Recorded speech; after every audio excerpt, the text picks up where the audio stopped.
To be honest, I wonder if we're too pessimistic because when I look at the economic data, the Friday jobs report, unemployment hit a 50-year low. Like, if you want a job, it's still easier to find one than it has been at a lot of different times over the past decade. So it makes me wonder, like, why are we so pessimistic about the economy? Are people too gloomy about the economy going into 2023? But again, it's all such a wild card. I'm not sure if you heard Jamie Dimon this week say the Fed has said they're going to raise rates to around 5%. I think it could maybe be 6%. What does that mean for the stock market? We really don't know.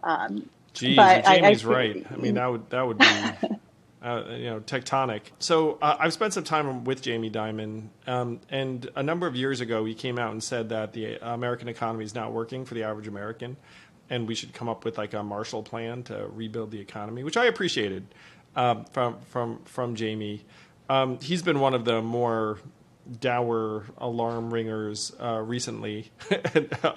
and Ray Dalio was also on the podcast, and he said something similar about the American economy not working for the average American. If Jamie's right, I mean, we'd be in for a very, very rough go because it would be the only reason interest rates would continue to go up like that is if inflation just is very, very persistent and stubborn.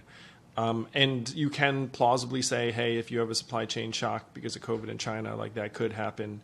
There are different wildcard scenarios to your point, though. Right now, more optimism is creeping in because we've gotten a couple of good data reports lately. totally. But I do want to, I think you bring up a really interesting point about, is the American economy working for the average American and for the average worker?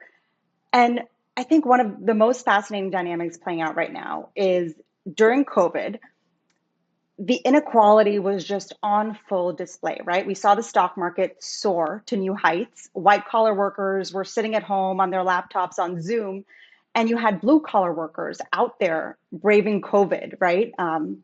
And it seemed very unfair. And I think inequality was really just on stark display at that time.